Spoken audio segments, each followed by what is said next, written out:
और इसी के पास मैंने आप लोगों को कहा था कि हम बाकी बैंक को देखते हुए आएंगे।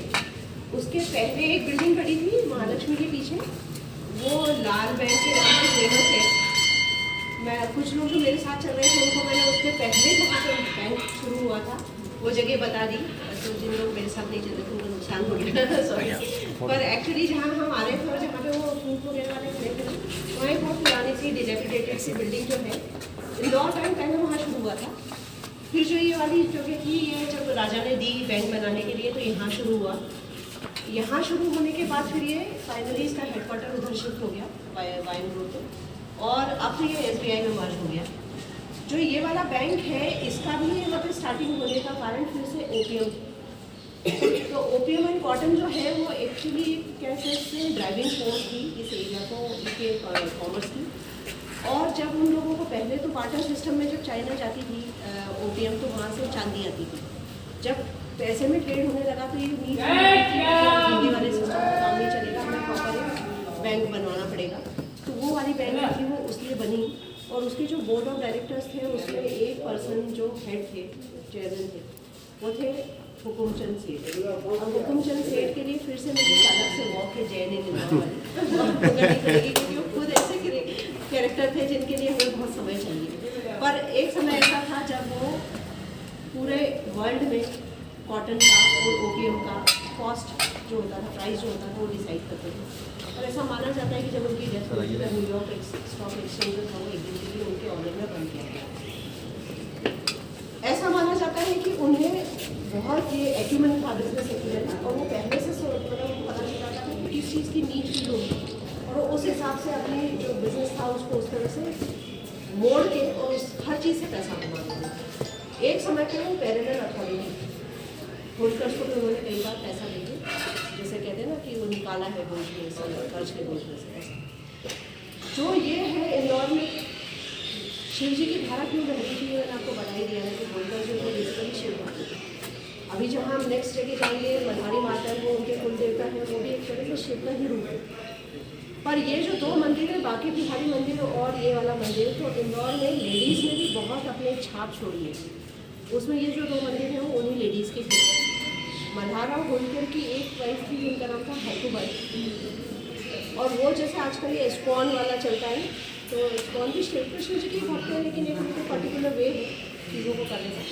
तो ऐसे ही महानुभाव पंथ करके एक पंथ हुआ करता है, महाराष्ट्र से शुरू हुआ, लेकिन पहले इसके जो फॉलोअर्स थे काबुल तक थे। जो हरकुबाई थी उसी कल्ट की फॉलोअर थे। कृष्ण जी को ये लोग परम पिता परमेश्वर मानते हैं, और जो बाकी इनके संत हुए वो ये मानते हैं कि वो कृष्ण के अवतार हैं। तो इसलिए उन लोगों की जो है पूजा उसमें आपको सबसे इम्पोर्टेंट मतलब बीच में वो जो मिलेंगे वो कृष्ण जी मिलेंगे और बाद में जो उनके साइड में वो लोग मिलेंगे। इनके जो वो थे पुजारी वो बेसिकली पहले काला पहना करते थे क्योंकि कृष्ण का मतलब काला होता है वैसे, तो बेसिकली कृष्ण थे भी वैसे बहुत डार्क स्किन।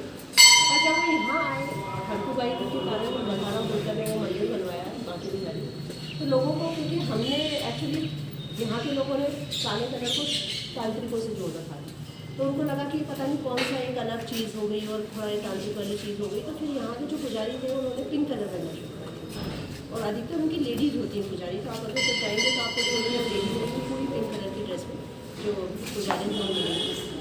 वो हरकुबाई के लिए बना था बाकी बिहारी।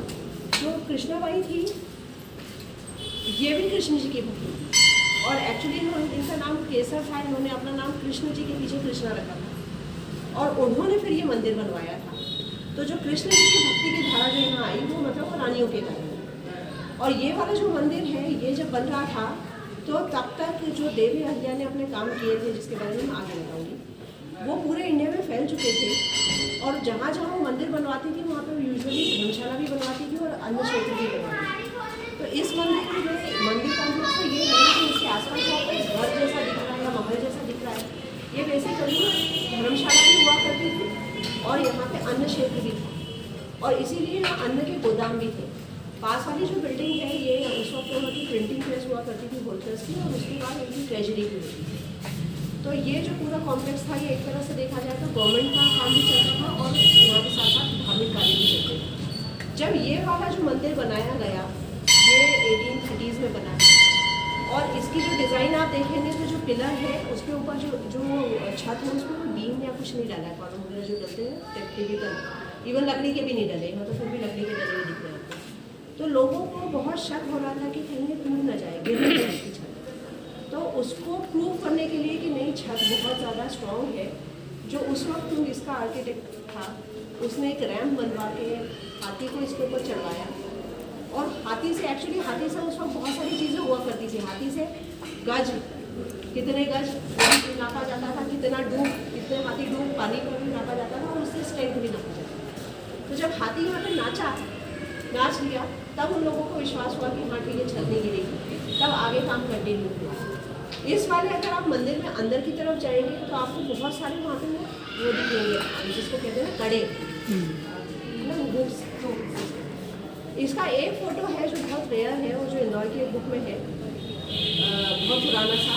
उन सब से यहाँ पे जो होते हैं सैंडियर्स, वो हैंग किए जाते थे।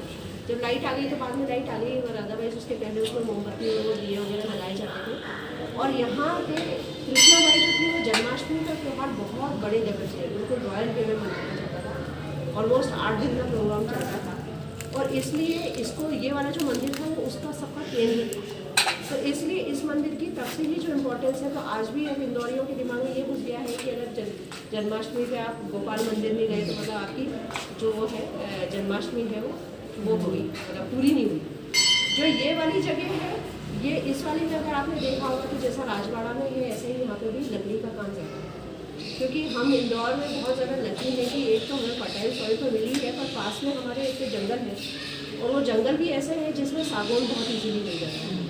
तो यहाँ की जो आर्किटेक्चर है इसमें सागौन का बहुत इंपॉर्टेंस रहा, और इसलिए आपको लकड़ी के स्ट्रक्चर बहुत ज़्यादा दिखेंगे। लकड़ी के कारण यहाँ पर बहुत ज़्यादा ब्यूटी तो आ ही गई, लेकिन एक नुकसान ये हो गया कि जब भी आग लगती थी तो क्योंकि लकड़ियाँ जल्दी आग पकड़ लेती थी, तो इसलिए राजवाड़ा में जो उसका नुकसान हुआ है वो ऐसा हुआ है कि जो मतलब इररिपेयरेबल लॉस बोल सकते हैं हम उसे। राजवाड़ा जो था वो 3 बार जला।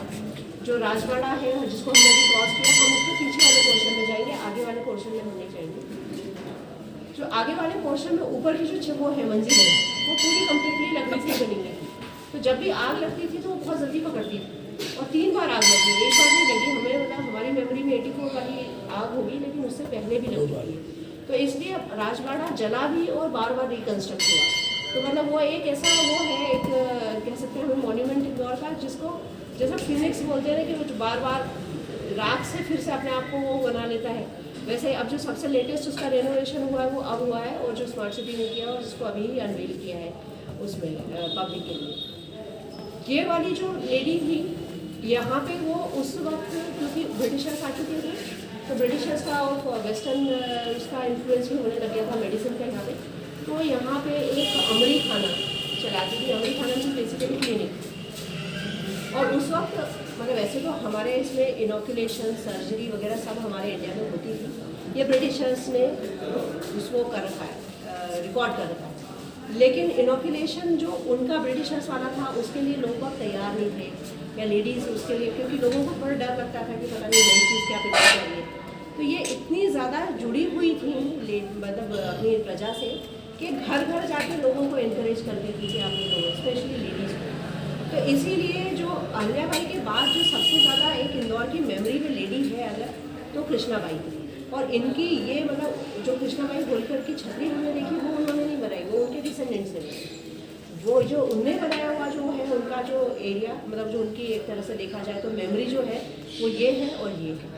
अब ये वाली में मैं क्योंकि अब आर्किटेक्ट भी पढ़ाती हूँ तो मेरे अंदर का टीचर उठ रहा है, तो मैं आपको बता दूँ, आप लोग यहाँ पर समय निकाल के आइएगा। आज हमारे पास इतना समय नहीं है कि मैं आपको एक एक चीज़ दिखा दूँ।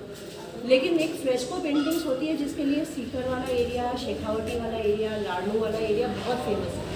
वहाँ की ऑलमोस्ट अब हर जो हवेली है वो हेरिटेज होटल बन गई। Fresco means basically wall paintings. आपको यहाँ पे वो वॉल पेंटिंग्स भी दिख जाएंगी, ये पूरे उस पर होती थी, पूरे कॉम्प्लेक्स पे होती थी।